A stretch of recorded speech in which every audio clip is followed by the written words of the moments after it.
Hello. देखिए, हमने जो अब तक पढ़ा है यानी कि क्लास 11th का जो फर्स्ट चैप्टर है some basic concept of chemistry, उसमें हमने मैटर की डेफिनेशन दी थी। जो फर्स्ट वीडियो हमने बनाई थी उसमें मैटर की डेफिनेशन दी थी और मैटर का जो क्लासिफिकेशन किया था कि मैटर जो होता है उसका एक हमने फ्लो चार्ट बनाया था। उसके बेस पर बताया था कि जो मैटर होता है हमारा उसको हमने टू वे में क्लासीफाई किया था। एक तो किया था फिजिकल क्लासिफिकेशन के बेस पर और सेकंड किया था हमने केमिकल क्लासिफिकेशन के बेस पर। जो फिजिकल क्लासिफिकेशन के बेस पर जो भी उसका एक्सप्लेनेशन थी वो हमने फर्स्ट वीडियो में ऑल ओवर वो कवर कर ली थी। उसके बाद में सेकंड हमारा केमिकल क्लासिफिकेशन ऑफ मैटर। देखिए, the matter around us is of two types, यानी कि जो मैटर होता है हमारा, हमने बताया था फ्लो चार्ट में कि जो मैटर केमिकल क्लासिफिकेशन के बेस पर जो मैटर है हमारा उसको हमने टू टाइप्स में क्लासीफाई किया था। एक तो प्योर सब्सटेंस के बेस पर और सेकंड था हमारा मिक्सचर के बेस पर। तो फर्स्ट है हमारा प्योर सब्सटेंस। प्योर सब्सटेंस कौन होते हैं भाई? यानी कि pure substance is one which is made up of only one kind of particles और एटम्स। यानी कि कोई भी एक प्योर सब्सटेंस वो मैटर होगा, वो सब्सटेंस होगा जिसमें केवल वन काइंड ऑफ यानी कि एक ही टाइप के पार्टिकल्स या एटम प्रेजेंस होते हैं, उसको हमने प्योर सब्सटेंस बोल दिया। या इसकी दूसरी डेफिनेशन है ए सिंगल सब्सटेंस और matter which cannot be separated into other kind of matter any physical process. यानी कि प्योर सब्सटेंस क्या होगा? एक सिंगल सब्सटेंस है या मैटर है जिसको हम किसी भी फिजिकल प्रोसेस के थ्रू एक दूसरे मैटर में सेपरेट नहीं कर सकते। इसके एग्जाम्पल है हमारे carbon, sulphur, iron, sulphuric acid, HNO3 etcetera. अब जो हमारा प्योर सब्सटेंस था उसको फिर हमने क्लासीफाई किया था। जो हमारा प्योर सब्सटेंस होता है उसको वो टू टाइप्स का होता है, एक तो एलिमेंट होते हैं और दूसरे होते हैं हमारे कंपाउंड्स। देखिए, फर्स्ट है हमारा एलिमेंट्स। एलिमेंट्स कौन होंगे? An element is a substance which cannot be split up into two or more simple substances by the usual chemical method of applying heat, light and electric energy. यानी कि किसी भी substance का वो simple particle जिसको हम और ज़्यादा सिंपलर सब्सटेंस में कन्वर्ट नहीं कर सकते किसी भी केमिकल मेथड के थ्रू, जैसे कि हमारी हीट हो गया, लाइट हो गया, इलेक्ट्रिक एनर्जी होगी। अगर हम किसी भी सब्सटेंस को हीट, लाइट और इलेक्ट्रिक एनर्जी देते हैं और फिर भी वो सिंपलर सब्सटेंस में कन्वर्ट नहीं होता तो उसको हमने क्या बोल दिया? एलिमेंट बोल दिया। इसकी दूसरी डेफिनेशन है the simplest form of A pure substance, यानी कि किसी भी प्योर सब्सटेंस की सबसे जो सिंपलेस्ट फॉर्म होती है which can neither be broken into nor build simpler substance by ordinary physical and chemical method. यानी कि किसी भी प्योर सब्सटेंस की वो सबसे सिंपलेस्ट फॉर्म जिसको नहीं तो हम यानी कि नहीं तो हम उसको क्या कर सकते हैं? ब्रोकन कर सकते हैं, नहीं तो उसे ब्रेक डाउन कर सकते और नहीं हम उसको बिल्ड कर सकते किसी भी simple by the physical and chemical method के थ्रू। यानी कि किसी भी फिजिकल और केमिकल मेथड के थ्रू अगर हम किसी भी प्योर सब्सटेंस को नहीं तो हम ब्रोकन कर सकते और ना ही बिल्ड कर सकते, उसको हमने क्या बोल दिया? एलिमेंट बोल दिया। यानी कि सिंपल वे में कि एलिमेंट कौन होगा? किसी भी प्योर सब्सटेंस का सबसे सिंपलेस्ट जो पार्ट होता है उसको हमने एलिमेंट बोल दिया, जिसको हम किसी भी फिजिकल और केमिकल मेथड के थ्रू उसको हम सेपरेट नहीं कर सकते। ओके, एग्जांपल है इसके जैसे कि ऑक्सीजन हो गया, हाइड्रोजन हो गया, आयोडीन हो गया, फ्लोरीन हो गया, क्लोरीन हो गया, ब्रोमीन हो गया एक्सेट्रा, जितने भी हमारे एलिमेंट्स हैं। और नेक्स्ट आता है हमारा types of element. Types of element जो यानी कि जो हमारे एलिमेंट्स होते हैं वो 3 टाइप्स के होते हैं। Elements are further classified into 3 types on the basis of their physical state and properties. यानी कि इंपॉर्टेंट बातें हैं कि जो हमने एलिमेंट को क्लासीफाई किया है वो किसके बेस पर किया है भाई? एक तो फिजिकल स्टेट के बेस पर और एक उसकी प्रॉपर्टीज़ के बेस पर हमने उसको 3 टाइप्स में क्लासीफाई किया है। फर्स्ट है हमारा मेटल्स। मेटल्स कौन होते हैं? मेटल्स आर सॉलिड होते हैं, यानी कि जितने भी मेटल्स होते हैं वो सारे के सारे सॉलिड्स होते हैं। एक्सेप्शन कौन है इसमें? मरकरी है। मरकरी रूम टेम्परेचर पर लिक्विड की फॉर्म में पाया जाता है, मरकरी यानी कि Hg। And are normally hard, और सारे के सारे कौन होते हैं? हार्ड होते हैं नॉर्मली।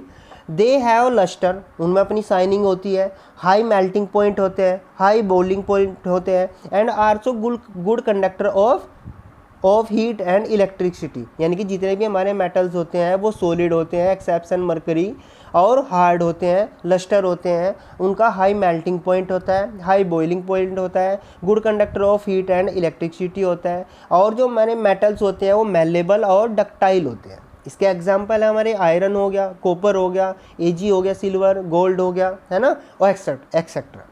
नेक्स्ट है हमारा second non metals. Non metals यानी कि जितने भी हमारे नॉन मेटल्स होते हैं are the elements with properties opposite of the elements, यानी कि इनकी नॉन मेटल्स की जितनी भी सारी प्रॉपर्टीज होती हैं वो मेटल्स के अपोजिट होती हैं। यानी कि क्या होते हैं भाई, ये जैसे कि मेटल्स हमारे सॉलिड हैं, ये वाले कौन होंगे, ये वाले सॉफ्ट होंगे, ठीक है। दूसरा, ये वाले हार्ड होते हैं, ये वाले भी सॉफ्ट होंगे। दूसरा, इनमें अपनी शाइनिंग होती है, इनमें ये लस्टर नहीं होते। इनके हाई मेल्टिंग पॉइंट होते हैं, नॉन मेटल्स के लो मेल्टिंग पॉइंट होते हैं। इनके हाई बॉइलिंग पॉइंट होते हैं मेटल्स के, लेकिन नॉन मेटल्स के लो बॉइलिंग पॉइंट होते हैं। दूसरा, ये गुड जो मेटल्स होते हैं वो good conductor of heat and electricity होते हैं, ये वाले bad conductor heat and electricity होते हैं नॉन मेटल्स। सेकंड लास्ट है हमारा, metals are malleable and ductile. Metals तो मेलेबल होते हैं, डक्टाइल होते हैं, लेकिन नॉन मेटल्स मेलेबल भी नहीं होते और डक्टाइल भी नहीं होते। इसके एग्जांपल है हमारी जितनी भी ऑल गैसेज हैं, हाइड्रोजन हो गया, कार्बन हो गया, ऑक्सीजन हो गया, सल्फर हो गया, फास्फोरस हो गया, ओके एक्सेट्रा। नेक्स्ट है हमारा सेमी मेटल्स, यानी कि थर्ड जो हमने क्लासीफाई किया था मेटल को, एलिमेंट्स को, वो थे हमारे सेमी मेटल्स। सेमी मेटल देखिए कौन होते हैं, यानी कि वे एलिमेंट्स दो जो मेटल्स की भी और नॉन मेटल्स की भी दोनों की प्रॉपर्टी शो करता है, उसको हमने क्या बोल दिया, सेमी मेटल्स बोल दिया। यानी कि वे एलिमेंट्स जो मेटल और नॉन मेटल दोनों की प्रॉपर्टी शो करते हो उनको क्या बोल दिया हमने, सेमी मेटल्स बोल दिया, और इनको हम मेटलॉइड्स भी बोलते हैं। इसके एग्जाम्पल है हमारे आर्सेनिक होता है, एंटीमनी होता है, बिस्मिथ होता है, एक्सेट्रा। नेक्स्ट है हमारा, इसका सेकंड जो पार्ट था ये वाला एलिमेंट्स वाला कंप्लीट हो गया। नेक्स्ट है हमारा कंपाउंड्स। कंपाउंड्स कौन होते हैं भाई, a compound is a pure substance made up of two or more elements chemically combined in a fix proportion by mass.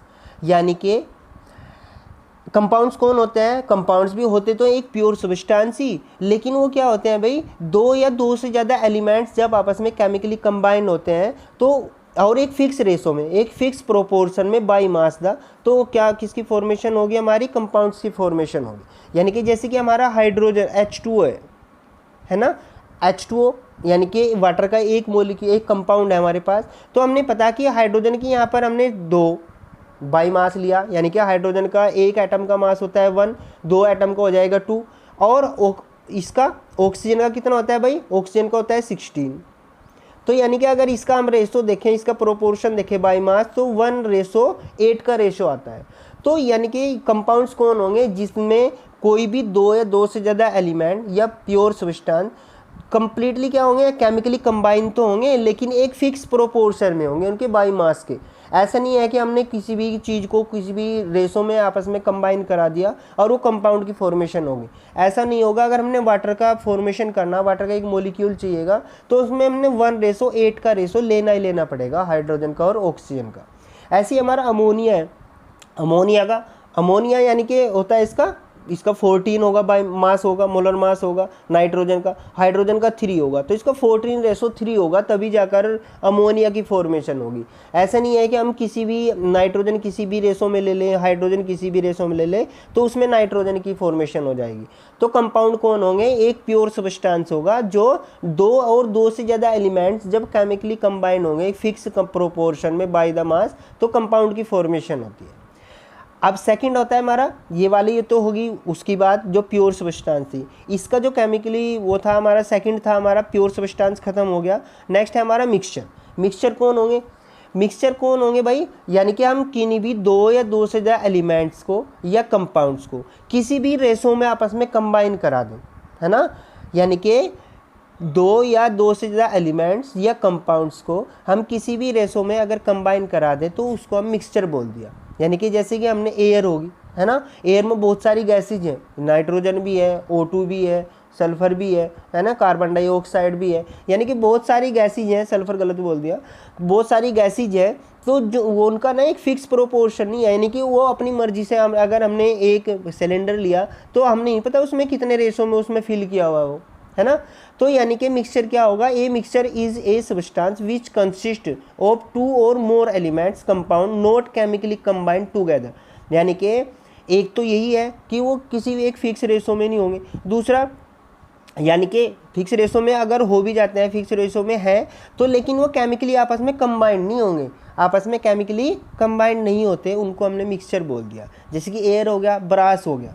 Brass एक मिक्सचर होता है जिसको कॉपर और जिंक आपस में मिक्स करने के बाद में ब्रास की फॉर्मेशन होती है। गन पाउडर होता है जिसमें पोटेशियम नाइट्रेट, सल्फर और चारकोल आपस में तीनों चीज़ों को अगर हम मिला दे तो गन पाउडर की फॉर्मेशन होती है।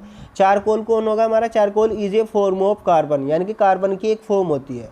बैरिन, बैरिन कौन होता है, जो हमारा नॉर्मल साल्ट होता है वो वाटर में अगर डिजोल्व करा दें तो बैरिन की फॉर्मेशन होगी। जैसे मिल्क हो गया, सी हो गया, सी वाटर हो गया।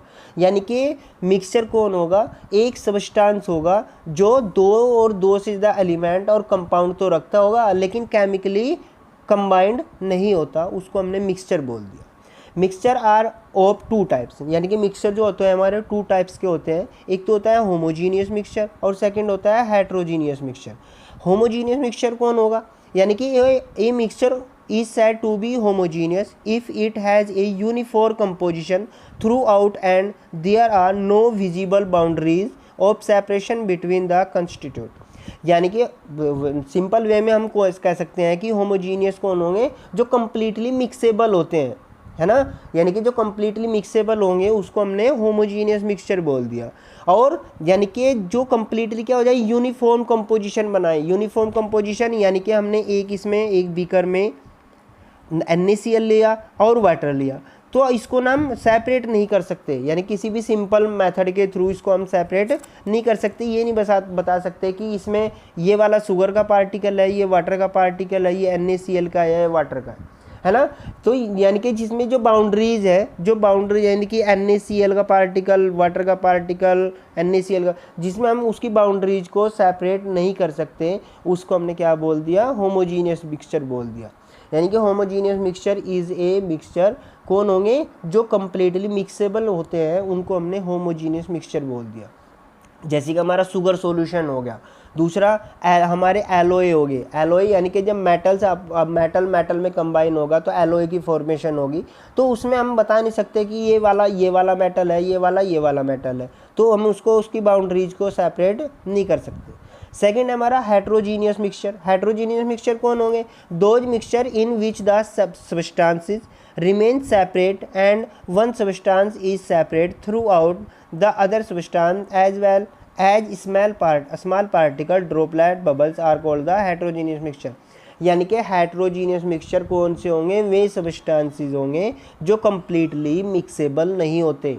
जो कम्प्लीटली मिक्सेबल नहीं होते उनको हमने हेट्रोजीनियस मिक्सचर बोल दिया। जिनकी बाउंड्रीज क्या होंगी, हम उनकी बाउंड्रीज को सेपरेट कर सकते हैं, यानी कि उसके पार्टिकल्स को हम सिंपल मेथड के थ्रू भी क्या कर सकते हैं, सेपरेट कर सकते हैं। उसको हमने क्या बोल दिया, हेट्रोजीनियस मिक्सचर बोल दिया। जैसे कि ऑयल और वाटर का एक मिक्सचर हो गया, सोयल का मिक्सचर हो गया, सोयल और वाटर का एक मिक्सचर हो गया, तो इसको हमने क्या बोल दिया, हेट्रोजीनियस मिक्सचर बोल दिया। अब आपने क्या करना है, जितने भी हमारे जो फिजिकल क्लासिफिकेशन में किया था कि जो मैटर्स होता है वो फिजिकल क्लासिफिकेशन के बेस पर हमारा वो 3 टाइप्स का था, कौन कौन से, सॉलिड, लिक्विड और गैसेज। तो आपने एक टेबुलेशन फॉर्म करनी है और उसमें लिखना है उसकी जो वो है डिफरेंस है, बिटवीन द डिफरेंस है वो सॉलिड, लिक्विड और गैसेज की, वो वर्क वहाँ तक का कंप्लीट करना है। ओके, जो भी प्रॉब्लम होगी वो नीचे कमेंट बॉक्स में बता देना, उसको कल दूर कर दिया जाएगा। Okay, thank you.